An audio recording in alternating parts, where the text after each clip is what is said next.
Hi! Pinay Channel is here! Yung dati nasa Singapore pero ngayon umuwi ng Pinas para mag-alaga ng baboy. Handa maging amoy ng baboy pero okay lang. Kahit yung ganito yung ating mukha.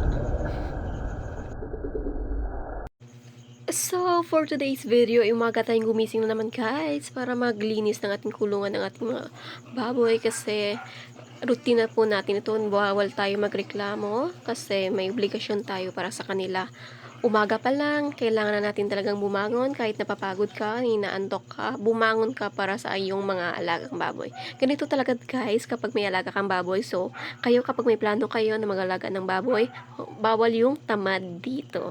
Papakita ko sa inyo kung paano maglinis ng ating kulungan.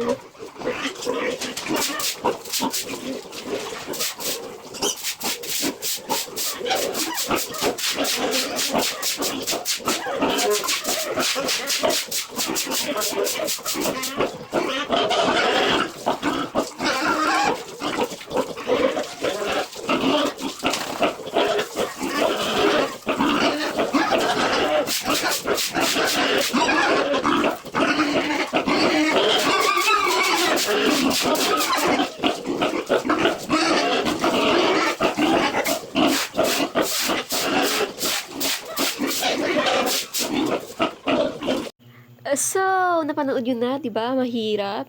Kasi yung talsik ng ating tubig dyan is pumupunta sa ating katawan. At saka pagkatapos ating magbigay ng pagkain nila is amoy baboy na talaga tayo guys. Kaya kayo kapag may plano kayo talaga na mag-alaga ng baboy, huwag kayo talagang ng amoy kasi ng baboy lumilipat din sa atin kasi lahat ng dumi is pumupunta sa atin kapag naglilinis tayo. Kaya kayo kapag mag-alaga kayo ng baboy is bawal talaga dito magreklamo.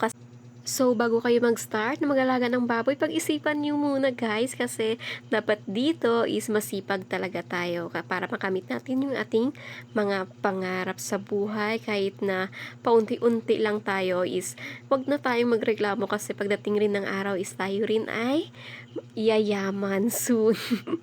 I always praying for that.